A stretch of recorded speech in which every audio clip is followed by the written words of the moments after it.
as I said, people are at different levels when it comes to change.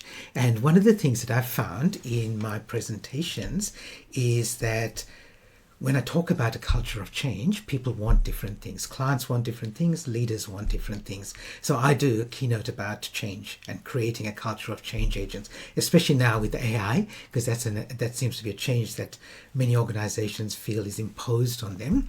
But also I run workshops around change where teaching leaders how to take the next steps to create this change culture. And even when I run my leadership programs, I've got a 2-day program which is called Future Scenarios, helping leaders understand what's coming up in the future. The first day is about doing some outward scanning, but the second day is pretty much how do you bring your people along on the journey? Because there's no point doing all this strategic planning if nothing's going to happen when you finish.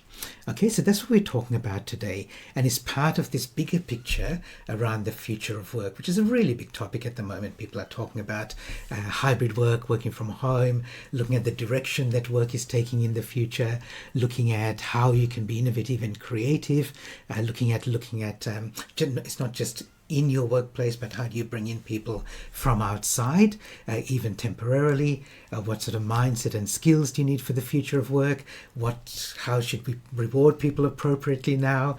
And obviously, as I said before, with the future scenarios, understanding what's coming up in the future. And now there's this big focus on AI. And there's a couple of people who, when I asked for what are the challenges you're facing, a couple of people said it was around AI.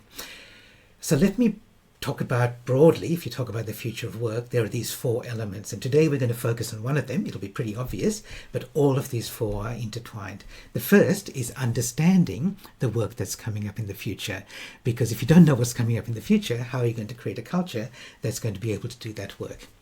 The second part, which is the attract part, is how do you find and nurture and keep the people who are going to do the work that's required? The third part is around AI. So if you're talking about augmenting humans, knowledge workers with machines, it's around AI.